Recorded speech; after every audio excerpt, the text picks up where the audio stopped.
the year to be bothering you about pre and post conditions, even though I'm not in your class anymore. I'll just knock on your door, say, Professor Tech, I need you to explain something to me. I'm watching the videos and you're not even in my class anymore. That's okay. If you stop by my office and I'm in the office, just drop in. Okay, good. All right. Okay, so I got several things to do. Our final exam is next Thursday, so I'll go over the practice final on Thursday. Okay, so that's when we will talk about the practice final. The practice final is going to be kind of like a mixture of our homework assignment and the 2 exams that we have gone through. So in terms of style of question, it'll be about the same. There'll be some tracing questions, there'll be some analysis of the code, and there will be at least one pre and post condition thing. I think in general the class did okay with question number 1 in exam 2, although it is the lowest scoring question, in terms of the average. But I really think that sort of thing is actually quite important. So maybe we can talk about it some more on Thursday. If we have time today, we can talk about that too. But right now, I'm going to talk about the homework assignment that's due about 2 minutes ago. So we'll go ahead and take a look at this one. I know it doesn't do anything that's useful. Okay, that's not the objective of this algorithm. It really is just something that I throw together, and so that you can have a chance to practice what you have learned in this class. All right, so let's go ahead and get started with this one. It does print certain things. I think the print statement on line 9 is more important than what is returning. The return value is really just to check whether you understand the concept of returning a value or not. Okay. Now I do have to remind everybody, in the back of the classroom, there's a sign that says, no food, drinks, phones, or kids. So let's go ahead and observe that, the sign. Okay. I have my peanut butter sandwich here too, but I'm not going to eat it. Yeah, particularly peanut butter sandwich. It's kind of hard to talk when I'm eating peanut butter. It's kind of like glue. Okay. All right, so let's go ahead and get started with this particular homework assignment. And several students came to me and asked me questions because they thought, hey, this doesn't look right to me. Well, as long as it terminates, it's not stuck in an infinite loop, it's okay. All right. It's going to take up a lot of space, so I'm going to have to scroll the thing a lot, split the screen and do all kinds of crazy stuff here. So kind of bear in mind, and if you want to, just kind of tell me to stop, and I can zoom out so that we can take a good picture of what it looks like after it's zoomed out, because that might be helpful, because sometimes we focus on the details so much that we don't know but exactly where we are at this point. But that's also part of why tracing is good, because when you're tracing it using this particular technique, you can stop at any time. Okay, assuming the trace is done correctly, you can stop at any time, and then later on you can say, okay, now I want to resume the trace, and you have all the information that you need to continue the trace at any particular time. So I'm going to go ahead and get started with this one. I'm not going to, some of these lines, they're not really that exciting, so I'm not going to trace it in a, kind of slow and traditional way. Okay, so we need comments because we have one print statement and a whole bunch of conditions to evaluate.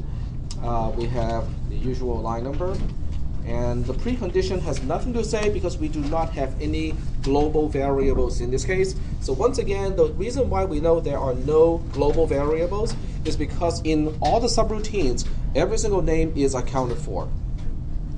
Okay, do you guys have any questions? No. No? Okay. If you have any questions, just let me know. Just stop me and then let me know what questions you might have. All right. So in this case, we have the first subroutine is traverse. So before I even trace the algorithm, I have to make sure that I don't have any global variables, because if I do, I have to put those global variables here at this point. Remember, global variables start to exist as soon as the program executes. It doesn't need the invocation of a subroutine. whereas local variables and parameters only start to exist when a subroutine is invoked. In fact, they are created on a per invocation basis, whereas global variables are completely static. They just start to exist at the beginning of the entire program. Okay, so we got to make sure sum is a local variable, h is a by value parameter, and a is a by reference parameter. So all of these names are accounted for. I'm just scanning through to make sure that I don't miss anything. In the subroutine main, we have a as a local variable, and that's it. I don't refer to any other names. So now I know, every name is accounted for in the subroutine. Okay. Do you guys have any questions back there? Nope. Okay. All right. So now we can start the trace. The first line that is outside of the definition of a subroutine is on line 26, which is the only line outside of the definition of a subroutine. On line 26, we don't have anything else to do except to invoke the main subroutine. Now, because main in this class does not return a value, so that's why I use a return line number instead of return info, because return info is not needed. Now, if you want to use return info, that's fine too. What do you do if you want to use return info? It's the same thing, just say post, okay? Because we just have to move on to the next line. So that's why return info is not going to buy you anything, because there's no need to go back to the same line. There's nothing to continue on the line where I came from. Okay, so I'm just going to do the same thing as before. Return line number is post, but I also have to remember to allocate for my local variable in main, which is an array with 7 elements. So now I have to allocate for array A, which has 7 elements. So bracket 1, 2, 3, 4, 5, and 6. And as a local variable, every single column starts with an unknown value. So you have to make sure that you indicate that all of these columns start with an unknown value.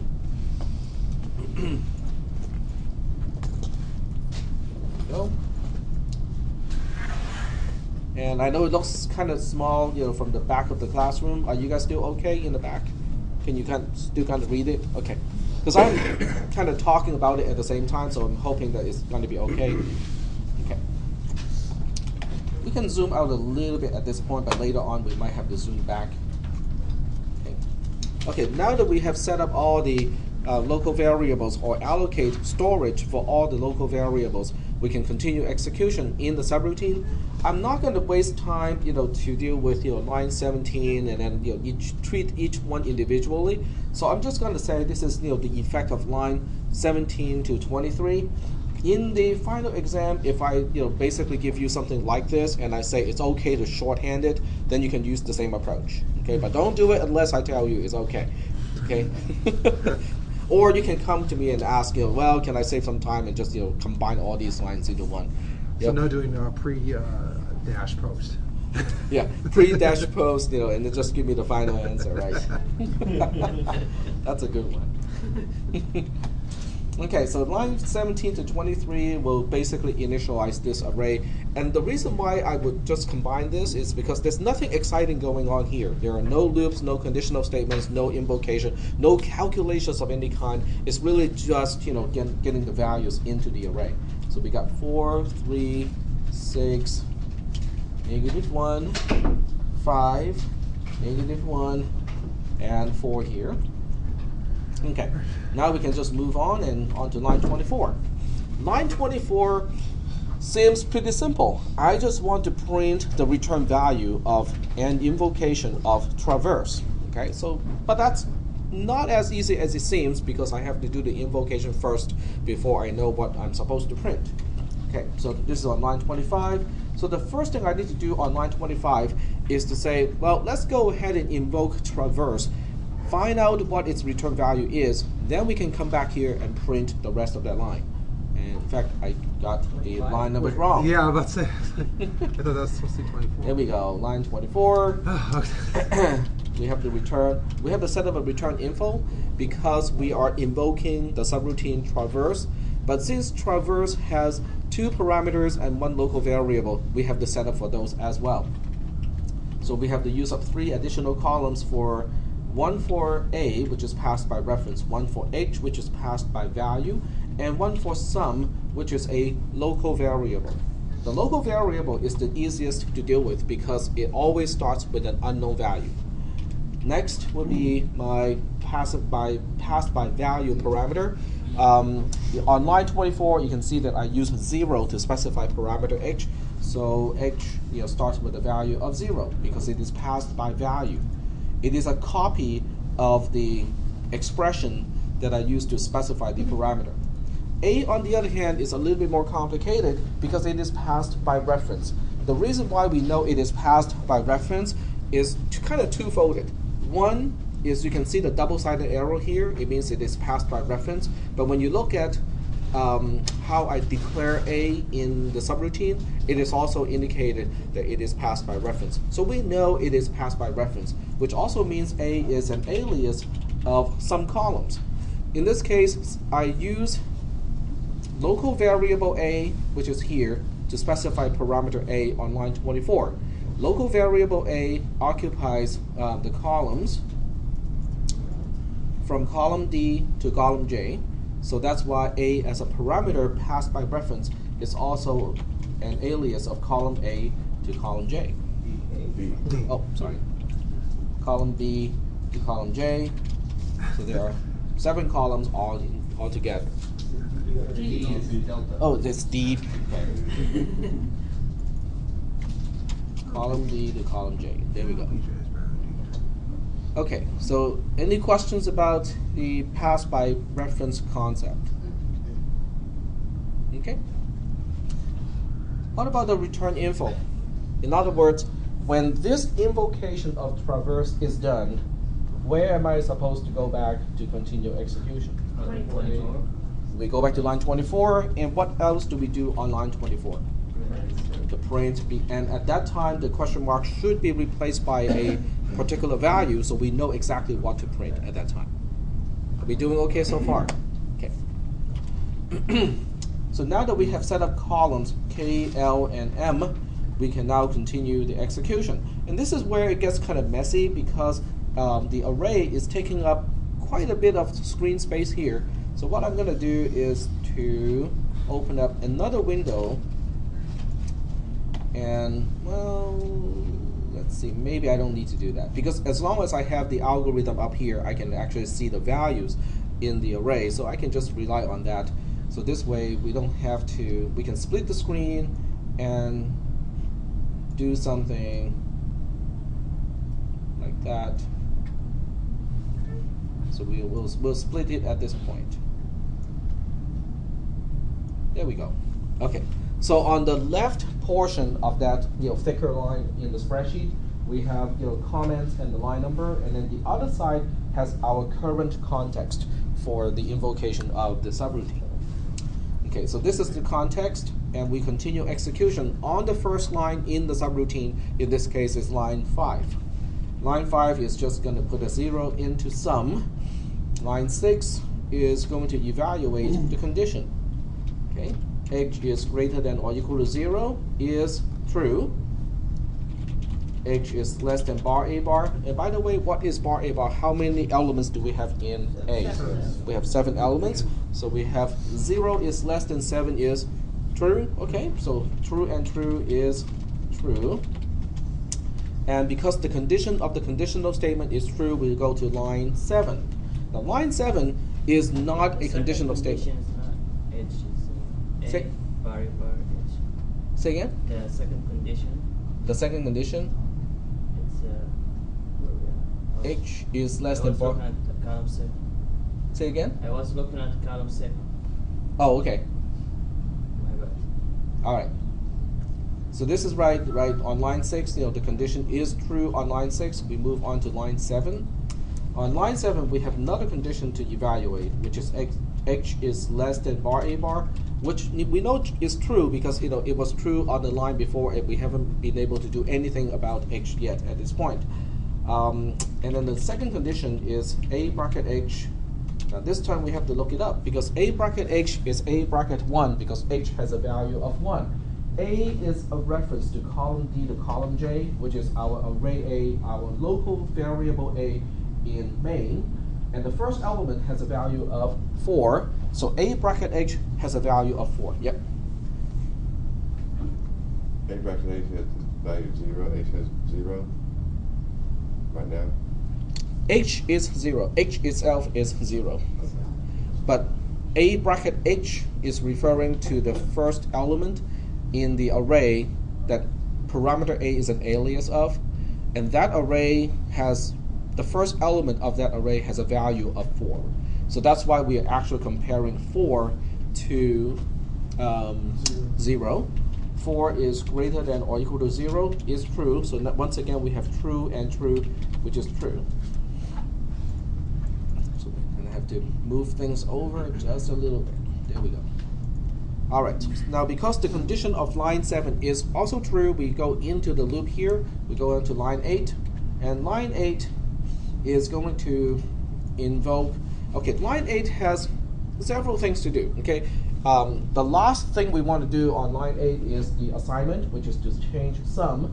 The second last thing we want to do is the addition. But the first thing we want to do is to do the invocation again. So we have to invoke traverse again. And you probably know what I'm going to do here is just to do a copy and paste of the 4 columns, and then just use that to establish my new context. And I'm going to shrink the columns, just so that we can see the new context. Okay. The first thing we want to do is to change the return info, because we are not invoking from line 24 anymore. We are now invoking from line 8. And on line 8, the assignment part is not done yet. The addition part is not done yet. So we have to change the return info to reflect, what else do we have to do on that line. Parameter A itself is going to be okay. I'm just going to shift this over a little bit so we can see it. Parameter H is okay because we are passing a parameter that was passed by reference to me along to another subroutine also by reference. And that's the way to do it. We just pass the alias itself along, because we do not create an alias of an alias in this class. There's no reference to reference in this class. Okay. When you move on to the C++ class, when you move on to cisp300, you may not even get a pointer to a pointer in that class. So the concept of having a reference to a reference may or may not be introduced even in cisp300. So we definitely are not going to deal with that today in this class. H, on the other hand, also has to be changed, because when you look at the code here, we are using A bracket H to specify the new parameter H. The current H has a value of 0. So we are referring to the first element in the array referred to by A as a parameter, which has a value of 4. So this one is now modified to a value of 4. And that basically concludes the invocation of the second invocation of traverse. Are we doing okay so far? Okay.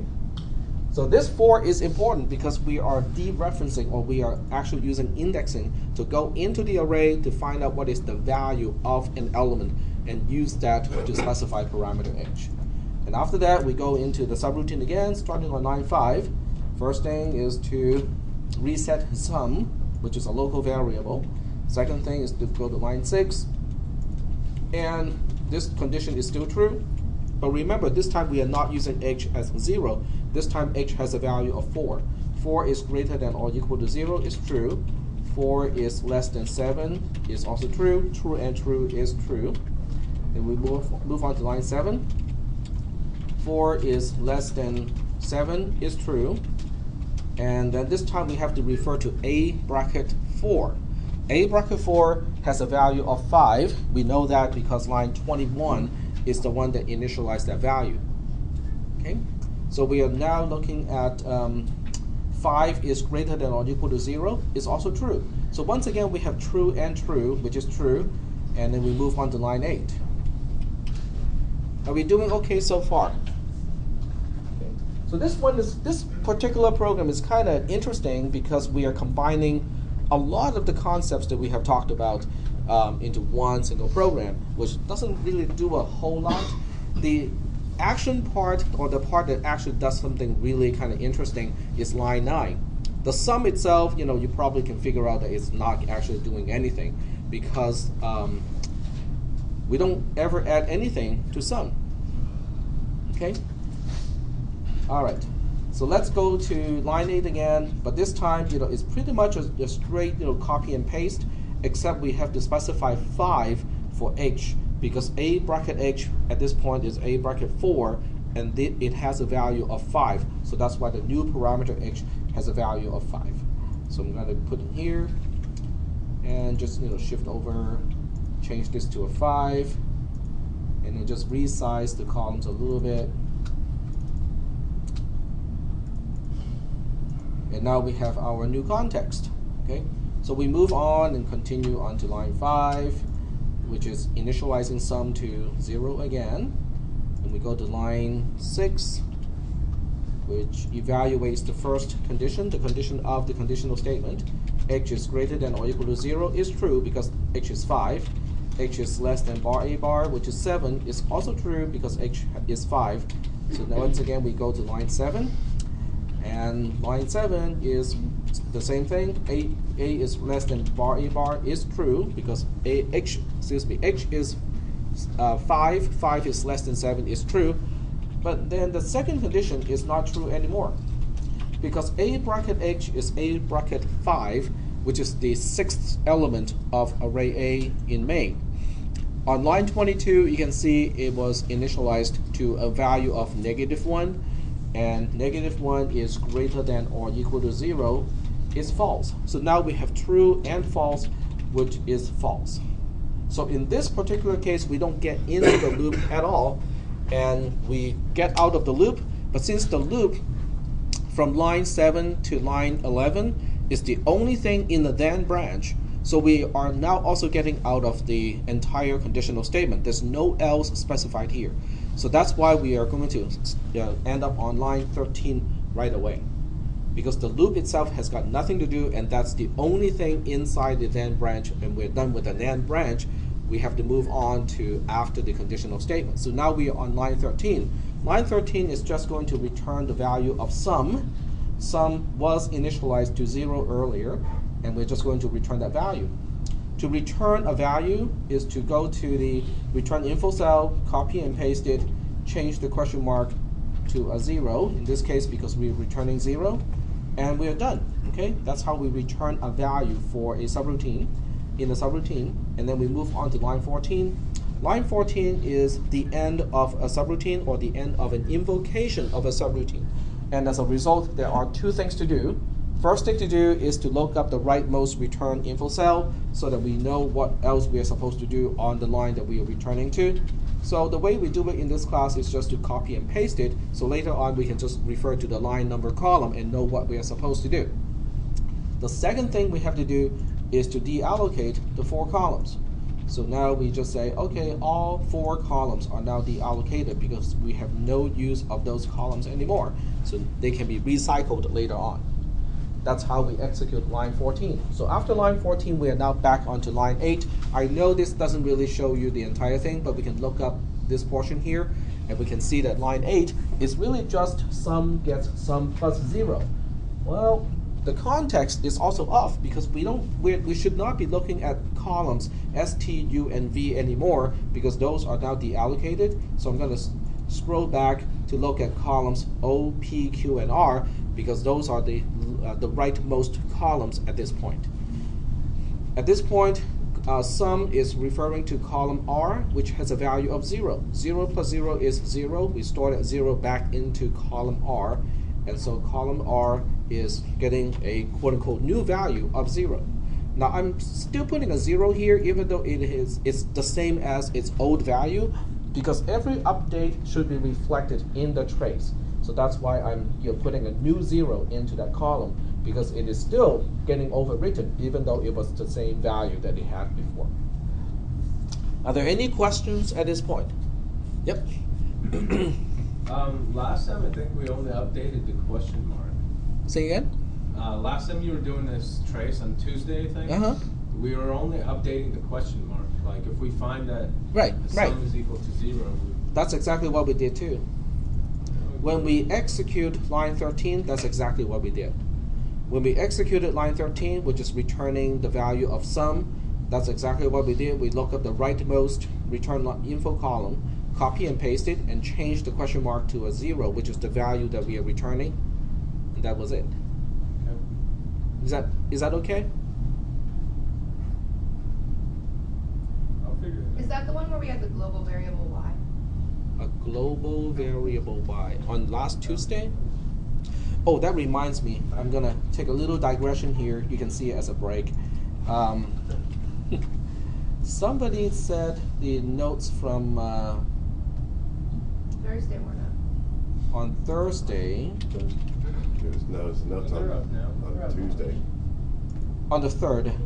Was it on the 3rd? It's on the third. Then the notes was a little bit fuzzy. They were blurry. Blurry? Or at least Was it on the 3rd? Yeah, it was on the 3rd. Okay. So I'm gonna look it up and just to see whether the It notes. didn't start out that way, but as it It got progressed, blurry? it got real blurry. Did you have it set to the highest quality on YouTube? 720. I don't know. Because Yeah. it'll do it I didn't automatically have a depending problem on your with it. connection. Yeah, it does. Sometimes it'll slow it down and make it blurrier if you have a bad Yep. connection at certain points. Yep, that's exactly what. So you gotta keep it at the HD. Yeah, and if you switch to a larger player, see it's a little bit more blurry, but you can see that over time it gets sharper. And that's because I actually manually forced it to use 720p. So at the risk of running out of buffer, when it cannot do all the buffering when you have a slower speed connection, so it will replay in a kind of choppy way. But if you can wait a little bit and let it buffer up, like the gray bar, Yeah. right here. Yeah. Yeah, you can just kind of get the whole thing started, go away, do something else. When the gray bar is filled up more, then you can play it without being choppy. So I think that's probably what happened. The recording itself is in pretty high resolution. You should be able to see all the details. The other thing you can also do is to get do you guys have any questions back there? Oh, sort of. Go ahead. Go ahead. With you put in the line number, you put when you deallocate Mhm. and go back to line 8. For line 8 in the column line number, You're talking about the current trace, the Yes. trace that we were just doing. Yes. Okay, so let me switch back to that trace first. Okay. Okay, there we go. okay, so right under line 14 it says 8 colon sum. Why isn't it just number 8? Okay, are you talking about the trace or the pseudocode? The trace. The trace, which row? Row 24. Row 24? Yeah. Right there? Where it says 8 sum. B24. You mean here? Showing the whole thing. Yes. Okay, so we are executing this statement. So we are now back to line 8 at this point, and that's why the line number is line 8. Right. And line 8 looks like this at this point because the invocation is resolved to a single value of 0. So we are now executing sum gets sum plus 0. Right. So we look up sum, which is column R. It has a value of 0. 0 plus 0 is 0. So the entire right-hand side evaluates to 0. And then we put it back into sum, which is column R. And that's why column R is getting another update. But what is the reason for writing sum in the line number column? Next to Oh, I see. It's because it's actually wider than that. I just didn't show the entire thing.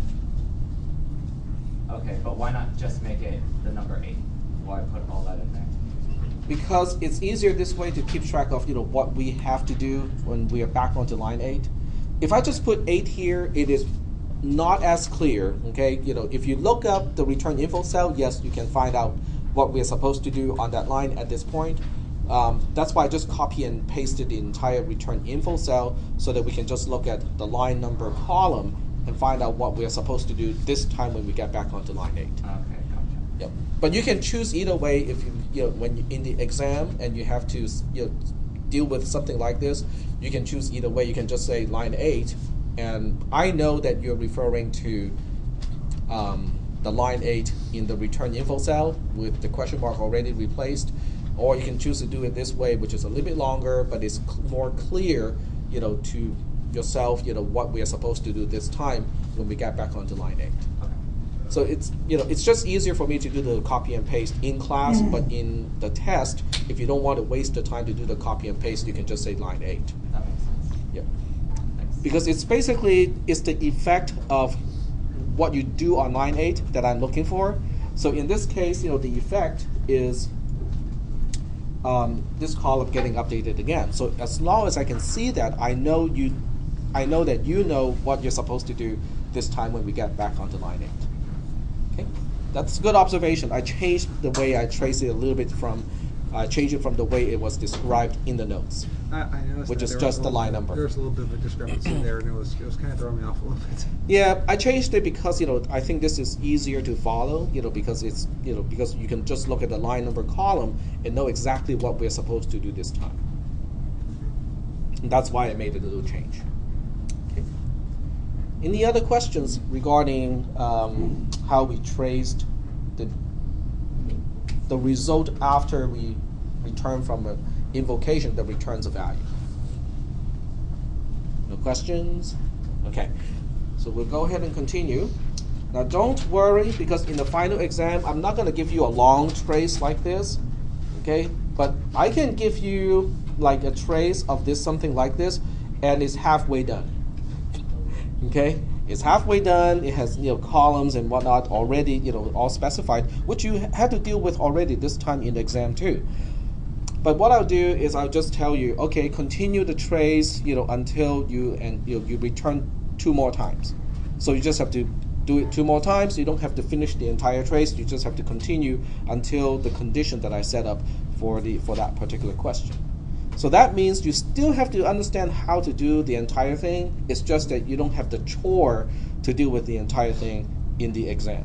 But for homework assignment, I want you to kind of go through this whole process a few times just so that you know exactly what to do when you get to a certain line.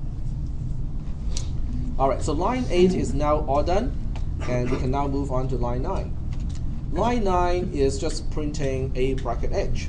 So we look up the current H, which has a value of 4, and we are going to print the 5th element in array A, which has a value of 5.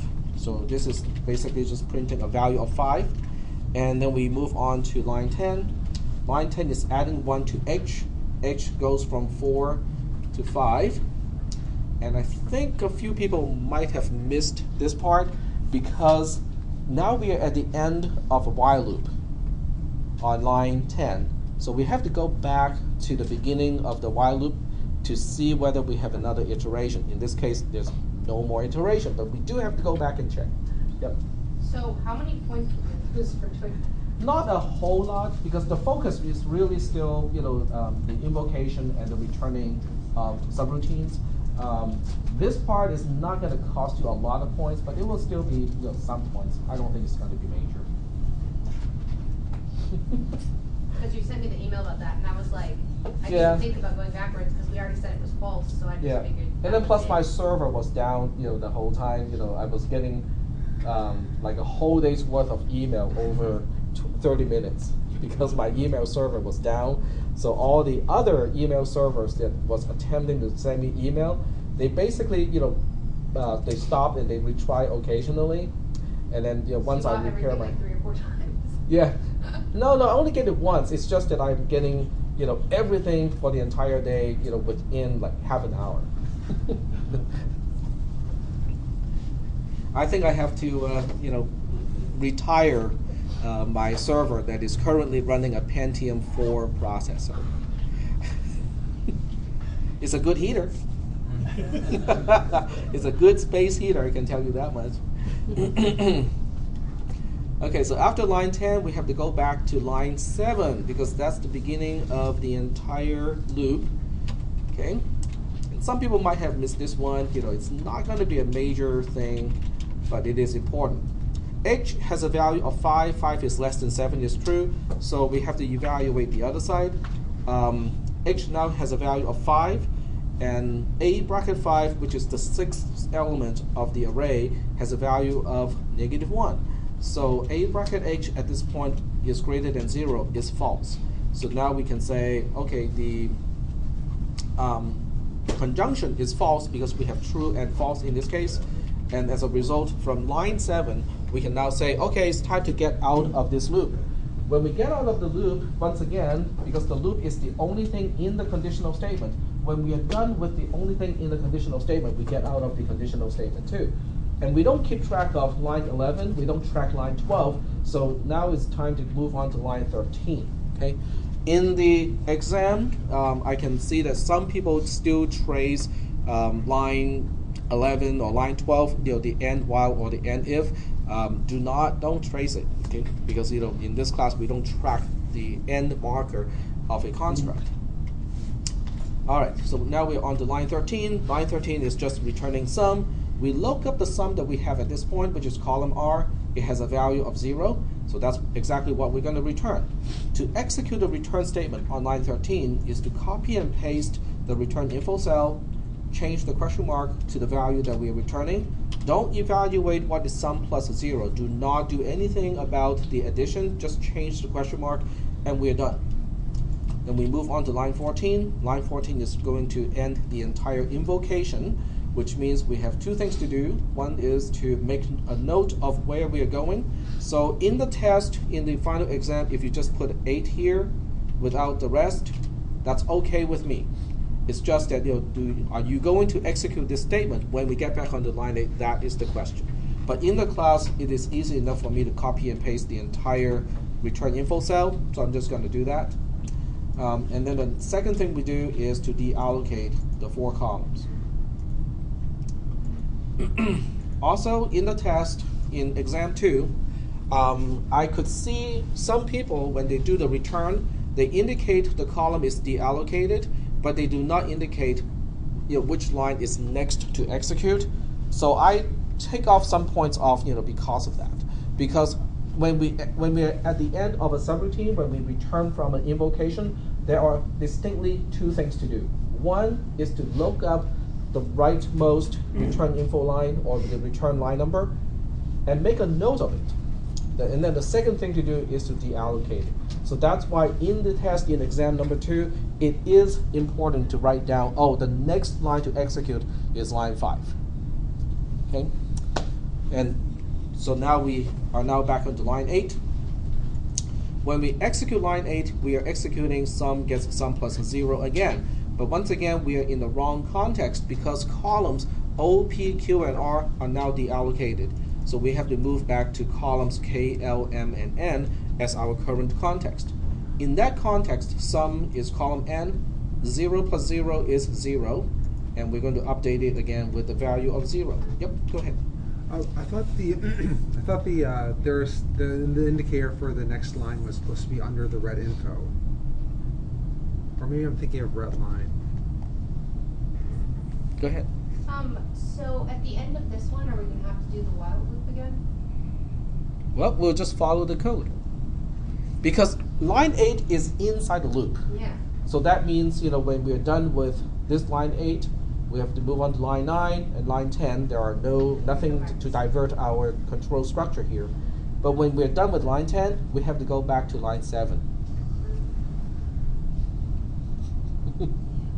So it's going to be a longer trace. Yeah. But it's not like really, really crazy long. It's just longer. Yep. Well, what if the while loop, like when you went back to it and it was true? Did you Then have to? It's going to be true. Well, in this case, it is true. In this case, it's true because h has a value of 0. So we're going to go move on to Well, H will this guy. H will have a value of 1. H has a value Because you're going of to go up. right. So then And it'll then be the next 3, one's going to be and 3, then it'll be and then A it'll be sub 6. 3, and then plus 1. It will be 6. Yes. Uh, Well, look at A bracket 0, kind of like a folder that has subfolders. So you look at A bracket. You look at 4 as a folder. You look at 3 as a folder. You look at 6 as a folder. So basically, any array element that has a non-negative 1 value is a folder, and anything that has a value of negative 1 is a file. You There cannot should have been more go negative ones. any longer. Huh? There should have been more negative ones. more negative ones. Well, if there are too many negative ones, then the loop itself is not going to get into play, which means you don't actually get to see the backtracking in action, because it's not backtracking to the origin. It's equivalent to you're exploring a maze, okay? And the first chamber in the maze has 3 doors. The first door, which is equivalent to A bracket 0, is a door into another chamber. The second door, which is equivalent to A bracket 1, is another chamber. And the third door, which is A bracket 2, is another chamber.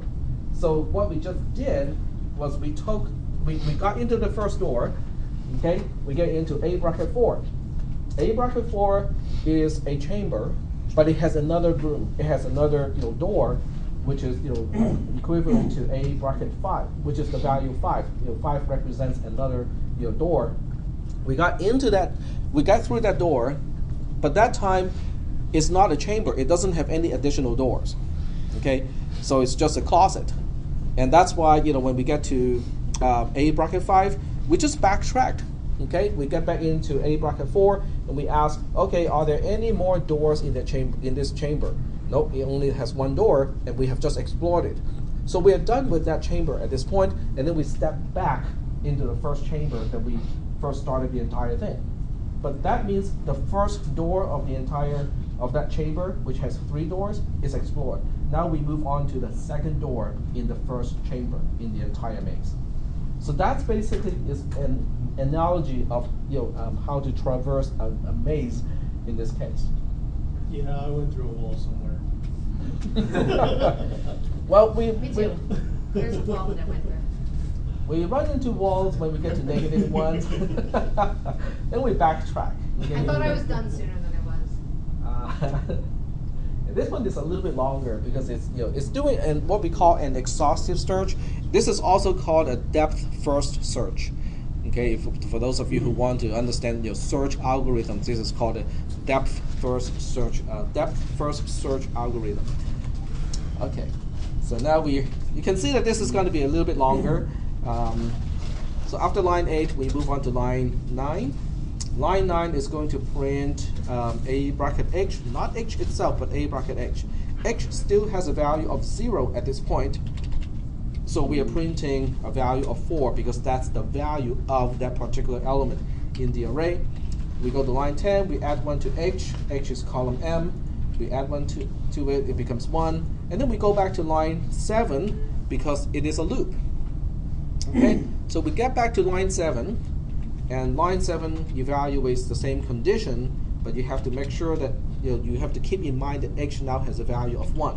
1 is less than 7 is true, and this time we have to look at A bracket 1, which has a value of 3.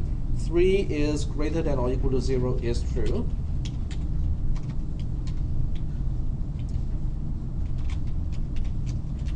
So now we have true and true, which is true, and then we go to line 8 again.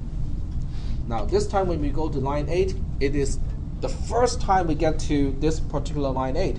In other words, we are starting this line 8 all over again. We have to invoke traverse again in this case. Okay, so I'm hoping that most people at least get to this part here where we are calling traverse again, and as a result we have to reallocate some of the columns that we had deallocated earlier. Okay, but before we do anything else, we have to kind of look at, okay, I'm just going to copy and paste a portion of that, but a portion I cannot copy, which is what we pass to parameter H. What we pass to parameter H is A bracket H, but I'm using the H of this one here, which has a value of 1. So A bracket 1 has a value of 3, and that's why this H now has a value of 3. Are we doing okay so far? This?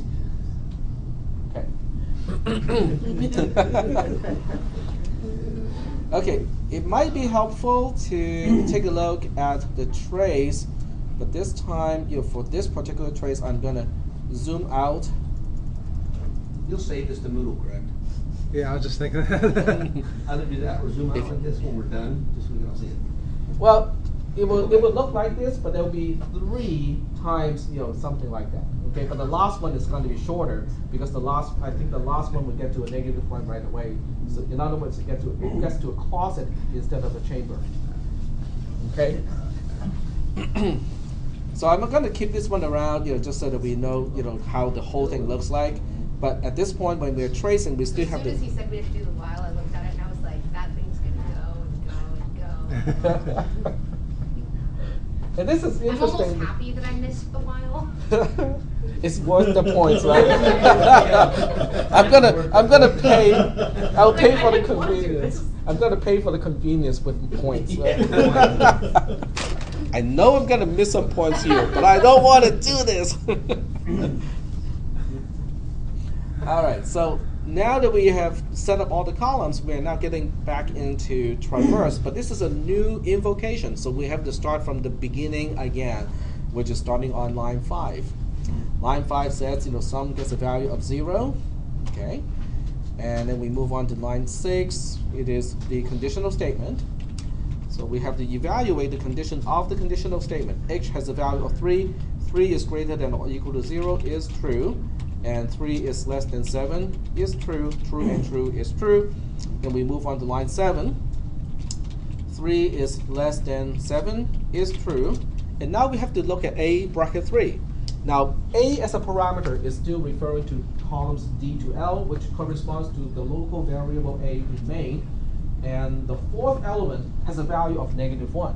So that's why, A bracket H, which is A bracket 3 in this case, is greater than or equal to 0 is false. True and false is false. And so this time we don't have any additional recursion. In other words, the second chamber or the second door of the first chamber goes to a closet. It's not a chamber, has no additional doors. Okay. And as a result of that, we get out of the loop, which means we also get out of the conditional statement, and we end up on line 13. Line 13 is just returning the value of sum. Sum currently has a value of 0. We take the return info cell, change the question mark to the value that we are returning, which is 0, and we're done. And then we move on to line 14. Line 14 is marking the end of the invocation. So that means we have 2 things to do. We'll copy and paste the return info cell so it's easier for me to keep track of what I need to do on line 8 again. And then we deallocate these 4 columns. So we just go ahead and do the deallocation, and now we are back onto line 8. But since these columns are deallocated, I'm gonna switch it out and switch into columns K, L, M, and N again, and we cannot see those things anymore. So we will split the screen vertically like that, and now we can see them. How many people did this?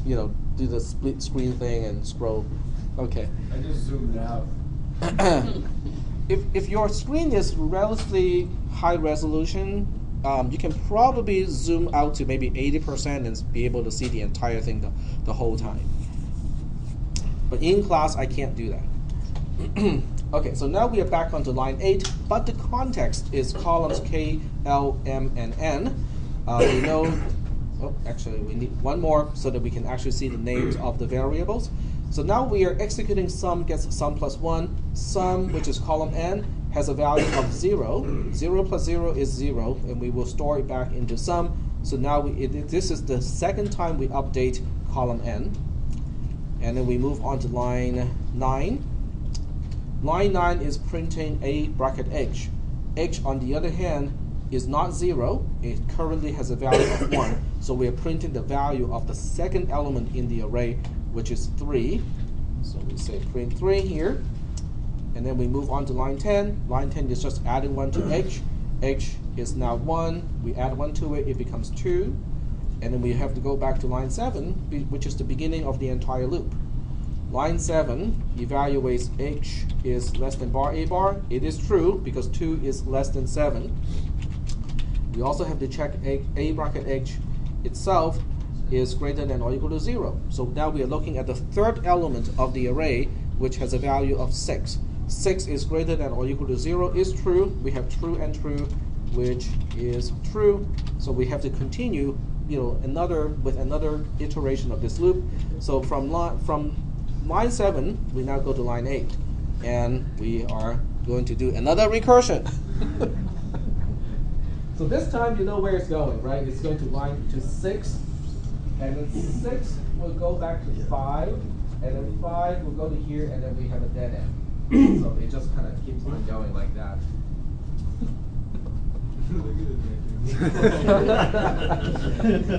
Are you happy with yourself? I think if you guys can finish this trace, you'll be I mean, just saying, if anybody So got what if we upset on can't this- finish this?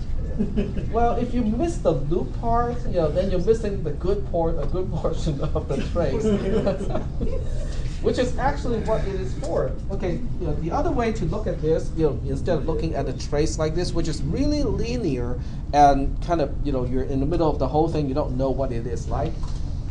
Okay, you can kind of look at it like a vase, as I said a little bit earlier. So this is your point of origin. Okay, so we're originally here. Okay. And the first thing we do is we explore the maze, which has, so this is a chamber with 3 doors, basically. Okay, the first door is leading to another, this is basically saying, okay, go to room 4. The second one is going to room 3, and then we go to room 6. Okay, that's how we start the whole thing. Now, in the first invocation, the first recursion, we are using 4 as the beginning point. So this time we go to 4, and if you look at A bracket 4, it leads to another room. So this time we have 5 here, which is another room. And after that, if you look at 5, A bracket 5 has a value of 0. So now we hit a dead end here. After we hit this dead end, we go back to this place and say, okay, is there any other door that we have not explored at this point? And the answer is no, okay, because that's the only door, with another place. So once we have explored this portion entirely, we go back to this point here, and we say, okay, is there another door that we have not explored? Yep, okay, here's another one. So we go to A bracket 3, which has a value of 0. So this is basically a closet. There's nothing else to explore after that. And then we move on to 6, and we ask, is there anywhere that 6 is leading to? Now in this case, 6 is kind of interesting because it's leading to 4, which means this is actually going back to this place here.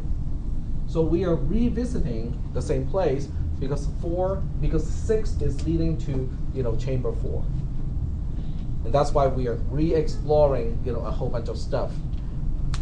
Yep. I think you should bring the drawings back and just draw the whole trace. Okay, but that's basically what this trace is, what it should look like. Do you guys want me to finish the whole thing? Yes. Go ahead. Okay, we'll go ahead and finish the whole thing. All right, so we are now back onto line 8, and this is what I was talking about a little bit earlier. I can stop the trace, pause it, do something else, digress. Where you were. Exactly. Now we come back and we say, oh, okay, we are on line 8. What do we do on line 8? This is the first time we are on this line 8 because this is a new invocation. So we'll basically do the same thing as before. The only thing we have to pay attention to is the value of h. So now we can just copy and paste all of this stuff here. But since h has a value of 2, A bracket h is referring to the third element in the array, or the value of the third element, which has a value of 6. So we now change this to 6, and we have our new context. Okay, scroll some more. And then we move on to the beginning of the subroutine that we're invoking, which is on line 5. Line 5 is evaluating h is greater than or equal to 0. That's true. 6 is greater than or equal to 0. No, 5 is sum Oh, goes to 0. sum, changing the sum to 0. Okay. And then on line 6, we are at the beginning of the conditional statement. H is greater than or equal to 0 is true. H is less than bar A bar is true. Then we move on to line 7. On line 7, h is less than bar A bar is true. A bracket h is A bracket 6. A bracket 6 has a value of 4. 4 is greater than or equal to 0 is true. So now we say A bracket h is greater than or equal to 0 is true. And then we move on to inside the loop, because the condition of the while loop is true. We move on to line 8 in this case. And once again, this is the first time we get onto this line 8, so we start the whole recursion again here. Okay? But there's a little shortcut here, because I can actually do some copy and paste. Okay? Now, how can I do some copy and paste here? Because we have seen this before already. Okay? Now, if I use... H is going to go to 4. Well, yeah, because we have seen this part already. Okay, let me just kind of zoom into this portion. See this portion here? We have been here before. Okay, we have invoked the subroutine with h equal to 4 before. And because the subroutine is not changing anything, I know that this time when we invoke it again, it's going to be the same thing. So that's why I can kind of shortcut a little bit here and just copy and paste this chunk into the other spreadsheet, which obviously is something that you cannot do when you're in a paper test.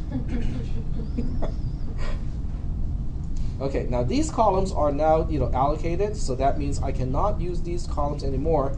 I have to start with column S in this case, just copy and paste the entire thing. But I have to remember to copy and paste the other part too, which is over here. So I have to refer to the big map. Come on. Yep. And we are now going to call row 12 to 29. 12 to 29. 12 to 29. Copy and paste that portion over here. Okay. Oops. I pasted the wrong column. We should have pasted over here. There we go. All right. So I'm instantly done with this invocation. So we can scroll down here, and we are now back onto. Oh, which line are we back into now? We should be back onto line 8, because after line 14, we have to go back to line 8, because that's what column S is telling us, is to go back onto line 8. So I forgot to change do the copy, so we have to copy and paste it here. So now we're back onto line 8, but this line 8 is not going to use columns S, T, U, V as the context. Well, I did tell you guys to start early with this one.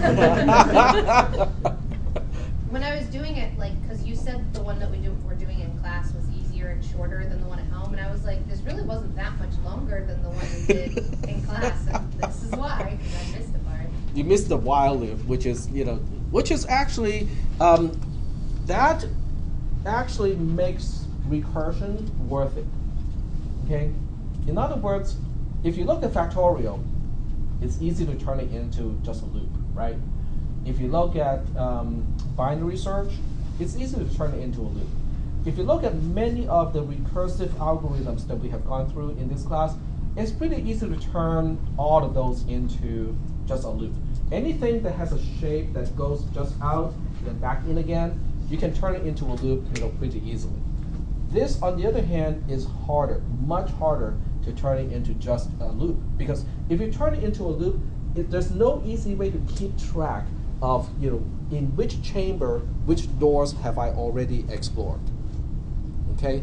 And that's why I kind of just want to throw this one out just so that you guys can see, oh, okay, so we can actually combine a loop inside a recursive algorithm, which makes recursion worth it, because it's much harder to code the same thing. Not impossible, just much harder to code exactly the same thing to explore a maze like this. Okay, it's possible, it's just not easy. All right, so now we're back on to line 8, and line 8 wants to add 0 to sum, which has a value of 0 at this point. 0 gets into 0. Excuse me, we put 0 back onto column R here. Okay, and now we are done with line 8. When we're done with line 8, look at the algorithm over here. We move on to line 9. So now we are on line 9. We want to print A bracket H. So now we have to look up the value of h, and this one has a value of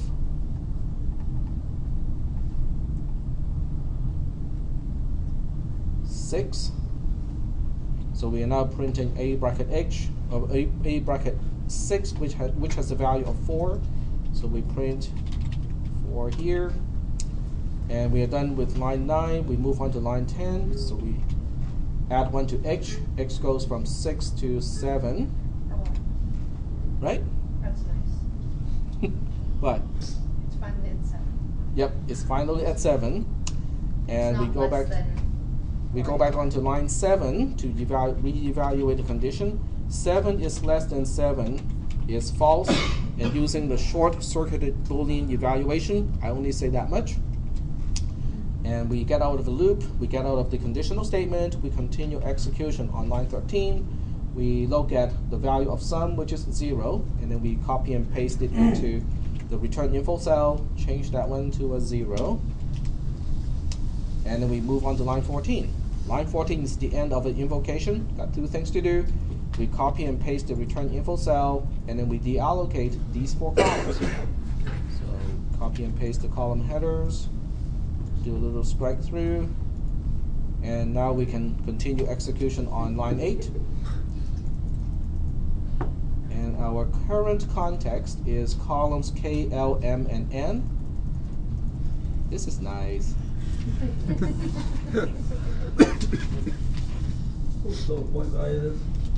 We have 2 and 0, by the way. Yep. Or 2 and 0. Well, our Well- homework grade's only 20% of Yep. our total grade, so. Yep. Well, sum has a value of 0 too. Some of you are great. Some of there. I sure hope that's not the case. Okay, so sum has a value of 0. 0 plus 0 is 0, so we are updating 0. We're updating column N with 0 again. Then we move on to line 9. Line 9 is printing a bracket h, so we have to find out the H current was value 2. of h. So we can scroll through, and h has a value of 2. So we are printing a bracket 2, which has a value of 6 here. And then we move on to line 10. We add 1 to h, so h now gets a value of 3. And then we move on to column, we move back onto line 7 because it's the end of the loop. We have to go back to the beginning. H is less than bar A bar is true.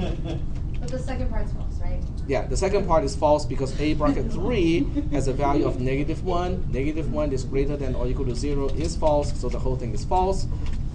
So we get out of the loop, we get out of the conditional statement, we end up on line 13. We return sum, which has a value of 0.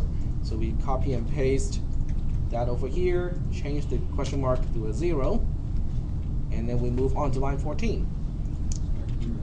Make a note, and then we get rid of these 4 columns. And then we continue execution on line 24. Line 24 now looks like this. We know how to do that. Just print a 0. And we are done. Right? After line 24, we move on to line 25. Okay, if you want to finish the whole thing. And at that point, our context is no longer K, L, M, and N because those were just deallocated earlier. So now our context is back to columns C to J. And so on line 25, which is down here, it is time to do 2 things again. Look at the return line number first, make a note, this is where we are going next. And then we just say, okay, all columns are now deallocated. And continue execution at post. We're all done. So now you guys will ask, now you guys will ask, how do we know this program is actually going to work the way that we think it's going to work, right?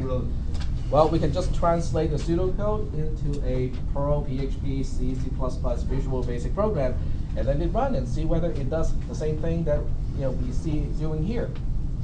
So do you guys want to see it Yeah, we have time to do that. Sure.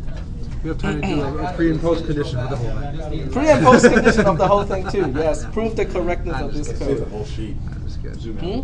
Zoom in. Oh, want to see the whole sheet? Yeah. Are you gonna save it? That's it. Okay, we have to zoom out a little bit more. There we go. Yeah, mine didn't look anything like that. Okay, so if I just want to mark it. Yeah, let's make this extra credit. Okay. Everybody's like, That's the first chamber. That's the second chamber. As soon as he emailed me this morning saying that I'd missed the while loop, I was like, well, there's no time to finish it, but I know what I did. Like, I know how to fix it. I know what it would do. Yeah. I'm gonna like go through this. Would it be possible to save that so I can check my work as I'm going through it again? Absolutely. Thank you so much. Let me save it and upload it right away before I forget. I appreciate that. I have a knack of forgetting something. Editing on.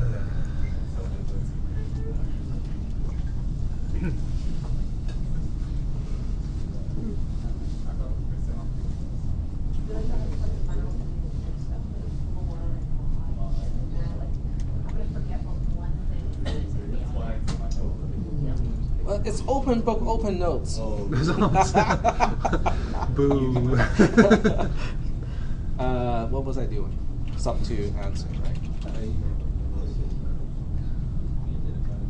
Just print this out. Printing it out is not going to be very helpful in this case.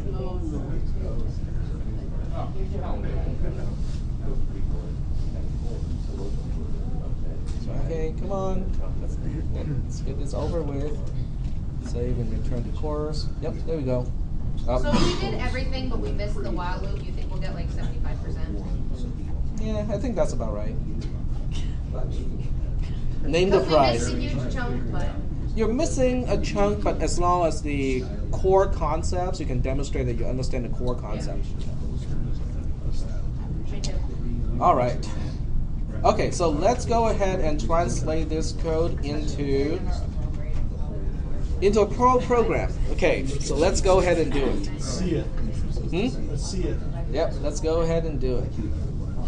All right, so I'm going to write the program in Perl in this case. I can do it in C++.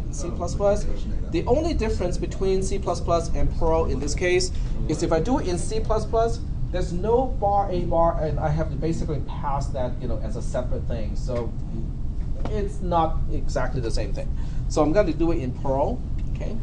So to do it in Perl, we have to do a shebang user bin Perl here. And I'm going to use strict and use warnings. In other words, I'm making Perl particularly picky about stuff, okay? Because it's going to be helpful if I make a silly mistake. I'm hoping that Perl will catch that, because it's getting a little bit more strict, okay? All right. So now we have to define the subroutines, okay? And to define the subroutine in Perl, you just say sub, and then followed by the name of the subroutine. So in this case, we have traverse. And then you specify the content of the subroutine like this.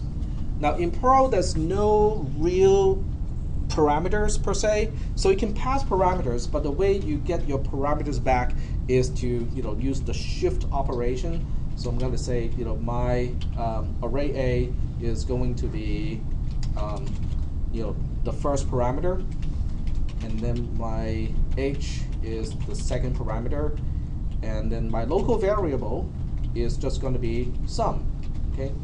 So the word my indicates it is local to the context, local to this particular block of open curly brace and end curly brace.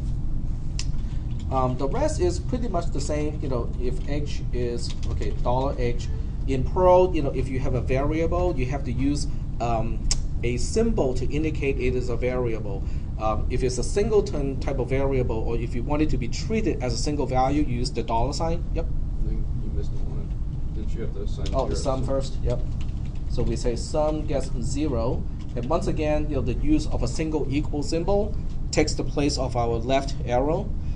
So in most or all practical programming languages, that's the case. You use a single equal symbol to indicate assignment. And then we say if $h is greater than or equal to 0, and the word and is replaced by double ampersand. Remember, it is different from a single ampersand. And then we have a $h here. We use the square bracket for indexing too. Okay. But in Perl and also in C, you have to enclose the entire condition with its own pair of parentheses. And then there's no and if. Okay, if you want to use, if we use open curly braces and close curly braces to indicate the beginning and the end of just about everything. Okay, so that's why this new pair of open curly brace and closed curly brace really represents the result of, not the result, but the block of the conditional statement itself.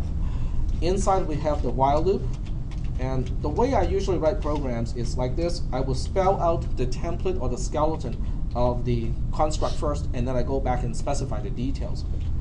So we have a $h is less than bar a bar, which is the length of an array. And obviously, I cannot remember how to do it. I was just trying to remember myself. So we just say, we ask Google, right? Perl length of array. And the best way, now this is the part where experience helps, because you don't want to go for necessarily the first link. You want to know the website itself. So I'm going to pick Perl doc, which is the documentation of Perl itself. So we can say length expression that will return the length in characters of the expression. Expression cannot be used on an entire array or hash to find out how many elements. For that, use scalar respectively. Okay, so we look at scalar.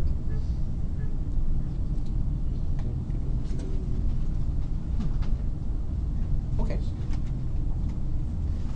And this is why, or one of the reasons why,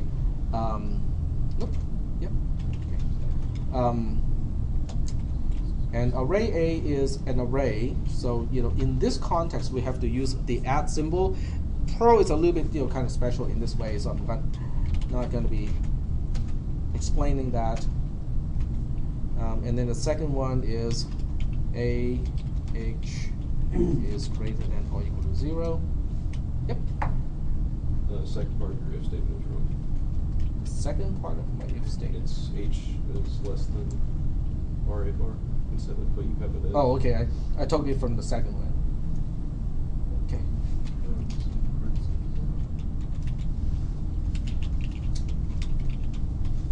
Okay, there we go. Why is it the $A instead of the @ symbol A for the second part? It depends on how you want to use A. When you, okay. One is referring to as a regular. That's a single thing? Another one's referring to it in like a list context. That's a Perl specific kind of thing, So depending on the context, do you want to look at this thing as a single value, or do you want to look at this thing as an array? The symbol can help determine how that thing becomes. Okay, you can turn it into a hash too. You can turn it into a hash. You can turn it into a hash too, yes. And hash is kind of a special kind of thing too. Yeah. Yep.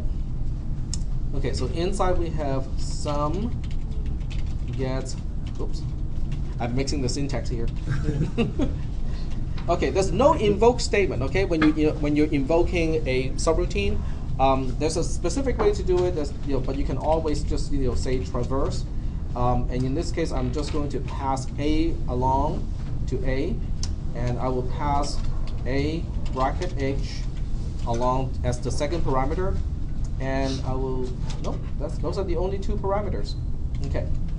And a semicolon is used as an end of statement indicator in Perl, C++, Java, and a lot of different programming languages. So in this case, you can see that I don't specify, but this A bracket H, which parameter is it going to? It's by position. In other words, I'm not specifying parameters by name anymore. It is only specified by position in most practical programming languages. So in our pseudocode, we say, oh, a bracket h is used to specify parameter h, but in a practical programming language, we're just using the position of the parameter to indicate where it's going.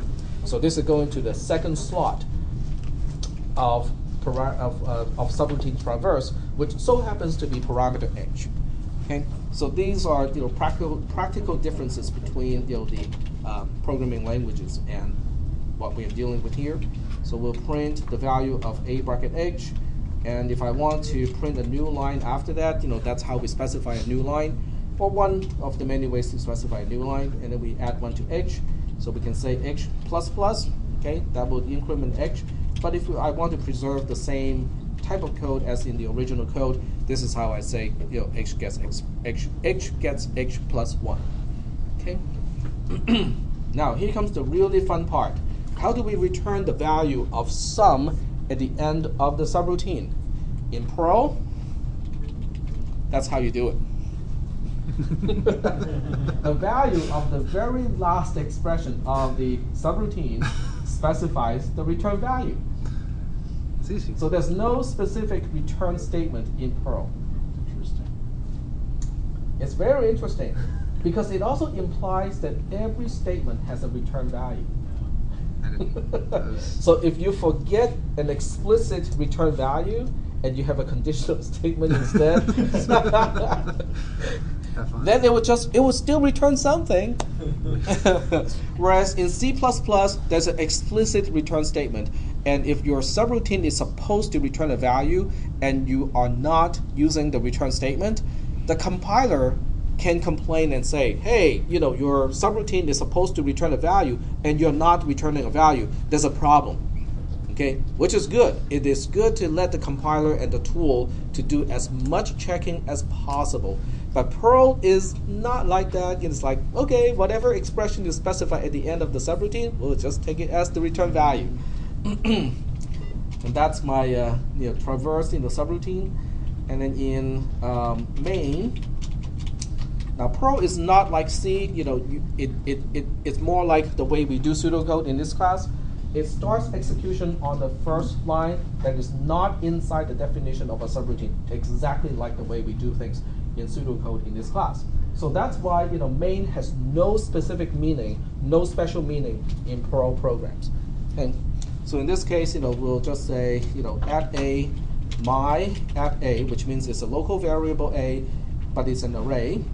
And then you can also specify the content that goes into it. So I can combine the declaration of a local variable and the initialization in one single operation, or I can do it later on and just say at a, the entire array is the following. So we can specify 4, 3, 6, -1, 5, -1, 4, like so. So I can combine lines 17 to 23 into one single line. And then the rest is pretty much the same thing, print, invoke. There's no invoke keyword in most programming languages. So when you refer to the name of a subroutine, you are calling it, you're invoking the subroutine. So there's no word like invoke or call in most programming languages. Some do, but some don't. Now in this case, it's also a little bit kind of interesting because in Perl, you can pass an array by value. In other words, you can copy the entire array into the subroutine. So in this case, if we want to pass it by reference, we have to refer to just the reference of an array, which I think is using &a to represent the reference to a. And then we use a 0 to pass to h, like so. And that should be our main here. So the other part of the program is just main, which is the invocation of main. Okay. I don't think it's going to run because I think I might need something here. I cannot just use a here because a is actually a reference to an array. I have to do a dereference first before I can treat it as an array. So let's go back to the code here. Save it. We'll just call it test.pl. And as I said, I don't think it's going to run, but we'll give it a try. Perl test.pl. Okay, it's giving me a bunch of syntax error. My variable at a masks earlier declaration in same statement at test.pl line 29. Line 29 is over here. Just combine them, I think. Well, the my at a here is declaring the array, so I want to refer to it here. My at a equals 436. Well, we can try to combine those two lines into one.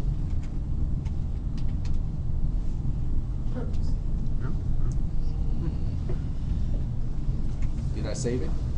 Nope. All right, we'll continue this next time.